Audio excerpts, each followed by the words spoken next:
A 6-year-old once screamed like she'd been stung because her iPad died. Sounds extreme, right? But for Katherine Heigl and Josh Kelley, that meltdown was just the tipping point. Their kids weren't just picky about screen time, they were hooked, and it was tearing their family apart. So they decided enough was enough. What followed was a bold, no-nonsense parenting move that flipped their entire household upside down and might just make you rethink how screens fit into your own family's life. Would you dare to cut your kids' screen time cold turkey? Drop your #1 tech rule in the comments, because what this celebrity couple did shocked even their closest friends. Katherine Heigl didn't hold back when she described her parenting reality. They were little addicts.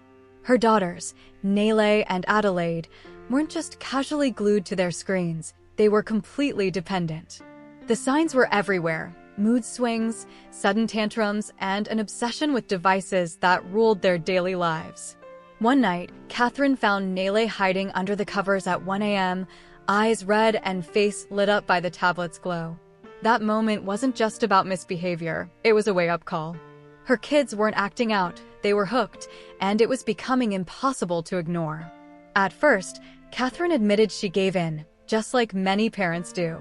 Handing over the tablet was an easy escape, a chance to answer emails, finish dinner, or just catch a breath. But that quick fix came with a price. What started as harmless screen time quickly turned into non-stop whining, bedtime battles, and emotional meltdowns over the tiniest things. Screens weren't just entertainment anymore, they'd become a crutch the kids couldn't live without. Every minute spent on YouTube chipped away at their attention spans and moods. The more peace the devices brought Katherine in the moment, the more they stole from her family in the long run. So, Katherine and Josh made a tough call, one most parents shy away from. They went cold turkey. Every screen in the house? Locked up tight. Tablets, phones, smart TVs, off limits. From that moment on, screen time wasn't a given. It had to be earned through chores, reading, and real play. The first week was pure chaos.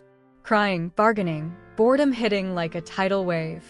But by the end of week 2, the tantrums started to fade and the energy in the house shifted. Discomfort gave way to presence. The kids were still adjusting, but something new was starting to grow. Josh Kelley didn't sugarcoat it. We fought about it. The kids were furious. For days, their home felt like a battlefield: tears, slammed doors, and plenty of accusations of the worst parents ever. Even Katherine began doubting if they were doing the right thing. But giving in wasn't an option. Sometimes, real parenting doesn't look pretty. It's messy, silent, and filled with patience. It's about standing firm when everything inside you wants to back down. Because if it's easy, chances are you're not making the kind of change that sticks. What Katherine and Josh felt wasn't just parental instinct, it's backed by science. Pediatric neuropsychologists warn that too much screen time can hijack a child's brain, lighting up the same reward centers triggered by sugar or even addictive substances. That explains those meltdown moments when the iPad suddenly dies. It's not just bad behavior, it's withdrawal. Screens aren't neutral tools, they're designed to grab attention and keep kids hooked. So if it feels like a battle, that's because it really is one. Instead of just taking screens away, Katherine and Josh replaced that time with real-life activities. Crafts, music nights, family board games, even old-fashioned outdoor adventures became the new normal. It wasn't perfect. It was messy, loud, and sometimes frustrating. But it was real. And slowly, their family started reconnecting in ways screens never allowed. Screens vanished and imagination reappeared. At first, it looked like a detox in progress. No screens meant no distractions, and with that came boredom. But boredom wasn't the enemy. It became a gateway to curiosity. Naylay rediscovered painting, while Adelaide dove headfirst into 500-piece puzzles. Without screens constantly filling their time, buried passions started to surface. The meltdown phase didn't last long, but the burst of creativity stuck around. Sometimes, boredom is exactly what sparks brilliance. But here's the twist: it wasn't just the kids who were hooked. Katherine realized she was just as glued to her phone: endless emails, Instagram scrolls, and those rabbit holes that eat up time. So she made a bold move, publicly committing to limit her own screen time, too. Because kids don't follow rules, they follow examples. If parents aren't willing to change, chances are neither are the kids. Just as the kids were starting to adjust at home, a new obstacle appeared: school. Despite their detox efforts, Nele and Adelaide were handed iPads loaded with educational apps that looked suspiciously like video games. The irony? The very place meant to shape young minds was quietly undoing their progress. So Katherine and Josh stepped in, working with teachers to find offline alternatives whenever possible. Because boundaries only work when they're consistent, no matter where you are. Have you tried cutting down screen time in your own house? What worked and what totally backfired?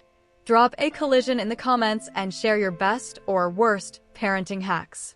And if you're into bold moves like Katherine and Josh's, hit that subscribe button so you don't miss what's coming next. Outside their home, the backlash hit hard and fast.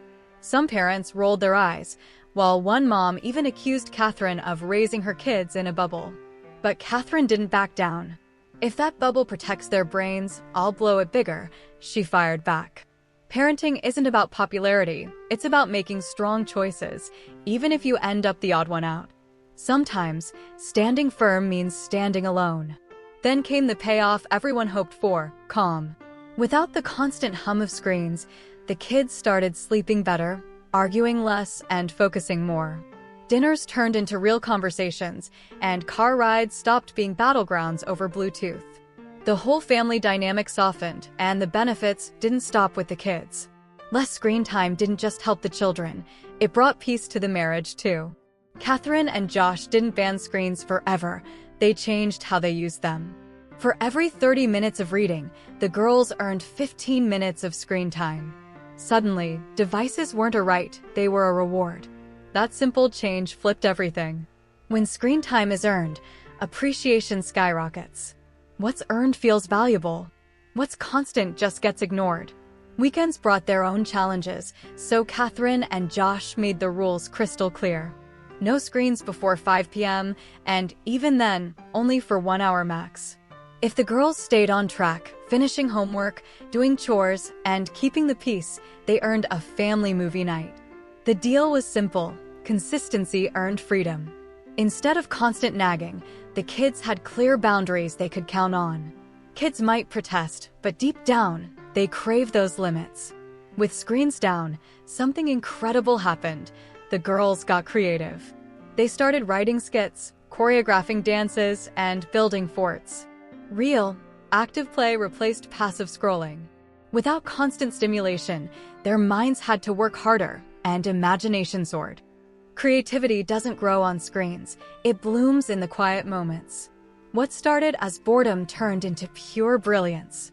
Bored kids build the best ideas. Just when things seemed to be on track, life threw a curveball. A nasty flu hit the family, and with sick kids stuck in bed, Katherine reached for the tablets.